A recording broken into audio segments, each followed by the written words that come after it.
بسم اللہ الرحمن الرحیم۔ آج کا یہ مضمون بہت ہی مختصر اور جامع ہے، اسے غور سے سنیے گا۔ دیکھیے، ہم سب اس بات کے اوپر متفق ہیں کہ ہر آدمی دنیا میں بھی عزت چاہتا ہے اور آخرت میں بھی عزت چاہتا ہے۔ جنت کی بہاروں کا شوق سب کو ہے، جنت کی باتیں بھی ہوتی ہیں، اور واقعی جنت ایسی چیز ہے کہ وہاں کی باتیں ہونی چاہیے۔ تصور کریں ایک ایسی لائف کا کہ جہاں موت نہیں ہے، جہاں جوانی ہے، بڑھاپا نہیں ہے، جہاں ہر طرح کے کھانے ہیں، زبردست قسم کے کپڑے ہیں، محلات ہیں، باغیچے ہیں، خادم ہیں، اور بڑی بات کہ جو آپ چاہیں گے وہ ہوگا۔ اللہ کا وعدہ ہے یہ، اور مالک فرماتا ہے اس سے آگے اور سنو کہ اس کے علاوہ ہم اپنی طرف سے دیں گے اور خوش کر دیں گے، ہمیشہ ہمیشہ ہم اپنے بندوں سے راضی ہوں گے اور اعلان کر دیں گے کہ ہم تم سے کبھی ناراض نہیں ہوں گے۔ بتائیے اس سے بڑی کیا بات ہے۔ اور دوسری طرف وہ خوفناک عذاب ہے جس کے تصور سے رونگٹے کھڑے ہو جاتے ہیں، خون اور پیپ کی وادیوں کے اندر یہ انسان رکھے جائیں گے۔ تو اب مسئلہ یہ ہے کہ جنت حاصل کس طرح کی جائے اور اس جہنم سے بچا کیسے جائے، وہی بتا سکتا ہے جس نے پیدا کیا ہے۔ کہیں مالک فرماتا ہے ام حسبتم ان تدخلوا الجنہ، اور تمہیں یہ گمان ہے، کس نے تمہیں بتا دیا ہے، یا تم نے خود ہی خیال کر لیا ہے کہ تم یوں ہی جنت کے اندر ٹھنڈے ٹھار داخل ہو جائیے؟ ابھی تک تو تمہیں اس طرح آزمایا ہی نہیں ہے جس طرح تم سے پہلے لوگوں کو آزمایا گیا تھا۔ اور یہ کن کو کہا جا رہا ہے؟ جنہوں نے 13 سال مکے کی سرزمین کے اوپر وہ کچھ سختیاں جھیلی ہیں کہ اس پر بھی عقل حیران ہے۔ کوئلوں کے اوپر لٹایا جاتا تھا، ریت کے اوپر گھسیٹا جاتا ہے، پتھراؤ کیا جاتا ہے، اور کیا کچھ نہیں ہے جو بیت گیا ہے مکہ کے اندر۔ اب ان کو کہا جا رہا ہے کہ تمہارے اوپر ابھی تک وہ وقت آیا ہی نہیں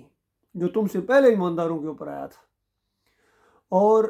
ایک ایسے موقع کے اوپر جب کچھ لوگ پہنچے ہیں نبی علیہ السلام کے پاس، شکایت لے کر نہیں بلکہ صرف دعا کرانے کے لیے کہ اللہ کے رسول بس دیکھیں ہمارے ساتھ کیا بیت رہا ہے، بس آپ صرف ہمارے لیے کچھ دعا کر دیں کہ اللہ کچھ آسانی فرمائے۔ تو نبی علیہ السلام نے ریئیکشن کیا اور خلاف توقع اٹھ کے بیٹھ گئے اور سرخ ہو گیا غصے سے، اس انداز سے کہ ابھی سے میرے ساتھی دعائیں کرانا شروع ہو گئے ہیں۔ جانتے ہو تم سے پہلے ان لوگوں کے اوپر جنہوں نے اس طرح کفر و شرک کے اندھیرے کے اندر ایمان کی شمع روشن کرنے کی کوشش کی تھی، ان میں سے کسی کو بلایا گیا، اس کے سر کے اوپر جہاں مانگ نکالی جاتی ہے آرا رکھا گیا اور موقع دیا گیا کہ ابھی بھی موقع ہے، باپ دادا کے دین کے اندر آ جاؤ اور ہمارے دین کو عیب نہ لگاؤ، اور بعد آ جاؤ، توبہ کرو، واپس لوٹو، تو نہیں تو آروں سے چیر دیں گے۔ اور وہ اللہ کے بندے جمے رہے ہیں اس یقین کے ساتھ کہ چند لمحوں کا یہ معاملہ ہے، اس کے بعد وہ جنت ملنے والی ہے، مالک کی رضا حاصل ہونے والی ہے۔ اور پھر انہوں نے جو کہا تھا وہ کر دکھایا، 2 حصوں کے اندر تقسیم کر دیا زندہ انسان کو، اور وہ جمے رہے، اور کسی کے اوپر لوہے کی کنگھیاں پھیری گئیں اور ان کو پٹھوں اور خون اور گوشت کو اور ہڈیوں کو علیحدہ کر دیا گیا، وہ جمے رہے ہیں۔ اللہ کی قسم اس دین کی برکت سے بہت کچھ ہونے والا ہے، اس طرح نبی علیہ السلام نے بتایا۔ تو کہنے کا مقصد یہ ہے کہ یہ دین قربانی مانگتا ہے۔ اور پھر مالک فرماتا ہے وَلَنَبْلُوَنَّكُمْ بِشَيْءٍ مِّنَ الْخَوْفِ وَالْجُوعِ وَنَقْصٍ مِّنَ الْأَمْوَالِ وَالْأَنفُسِ وَالثَّمَرَاتِ وَبَشِّرِ الصَّابِرِينَ۔ اب مختلف قسم کی آزمائشوں کا ذکر کیا گیا کہ ان میں سے ساری بھی آ سکتی ہیں، کچھ بھی آ سکتی ہیں کہ خوف و ہراس کے ساتھ، بہت بڑے ڈر کے ساتھ، اور جانوں اور مالوں کی کمی کے ساتھ، نقصانات کے ساتھ، محنتوں کے ضائع ہونے کے ساتھ، ہر طریقے سے، ہر اینگل سے تمہیں آزمایا جائے گا کہ تم اللہ کے بندے ہو یا انسانوں کے بندے ہو، معاشرے کے بندے ہو، رسم و رواج کے بندے ہو، مال و دولت کے بندے ہو، درم و دینار کے بندے ہو، بادشاہ کے بندے ہو، مولوی کے بندے ہو، پیر کے بندے ہو، خطیب کے بندے ہو، افسروں کے بندے ہو، یہ تمہیں آزمایا جائے گا۔ اور اگر تم نے ثابت کر دیا، اپنی آخری سانس تک تمہیں ثابت کر دیا کہ تم اللہ کے بندے ہو اور تم کسی اور کے بندے نہیں ہو، تو آخری سانس کے ساتھ وہ تمہارا استقبال کیا جائے گا، وہ جلوس آئیں گے فرشتوں کے تمہیں یہاں سے لینے کے لیے کہ جو بڑے سے بڑے بادشاہ نے ایسا استقبال اور پروٹوکول نہیں دیکھا ہے۔ تو میرے بھائیوں، یہ جو معاملہ ہے، پھر مالک فرماتا ہے الذین اذا اصابتہم مصیبۃ قالوا انا للہ و انا الیہ راجعون، یہ وہ مومن ہیں جب ان کے اوپر کسی طرح کی تنگی تکلیف آتی ہے، مشکل مصیبت آتی ہے تو یہ گھبرا نہیں جاتے ہیں، بلکہ کہتے ہیں انا للہ و انا الیہ راجعون، ہم تو اللہ ہی کے ہیں بھائی۔ مالک نے اپنی مشیت سے یہ آزمائش اگر لے آیا مالک، اور ہم نے اسی کی طرف جانا ہے، آج اگر ہم نے کمزوری دکھائی تو پھر مالک کے سامنے جا کر ہم کیا منہ دکھائیں گے اپنے مالک کو؟ اور مالک ہمارا مالک ہے، وہ ہمیں استقامت دے گا، ثبات دے گا، اور جو کچھ ہو جائے ہم اپنے مالک کا در چھوڑنے والے نہیں ہیں، اس کی بندگی کو چھوڑنے والے نہیں ہیں، اس کے ساتھ کسی اور کو شریک ٹھہرانے والے نہیں ہیں، یہی آزمائش ہے۔ تو مالک فرماتا ہے جو یہ انداز اختیار کریں، وبشر الصابرین، صبر کرنے والوں کو خوشخبریاں سناؤ۔ تو یہ معاملہ ہوتا ہے، طرح طرح کے حالات آتے ہیں، اونچ نیچ آتی ہے زندگی کے اندر، اس کے اوپر صبر کرنا پڑتا ہے، اور یہ اللہ تعالیٰ صبر کا موقع دیتا ہے یہ ٹریننگ کے لیے، تمہیں اور مضبوط کرنے کے لیے، یہ تو تیز چلتی ہے تجھے اور اونچا اڑانے کے لیے۔ اس انداز سے یہ مصیبتیں مشکلات آتی ہیں زندگی کے اندر، سب کے ساتھ آتی ہیں، یاد رکھیے۔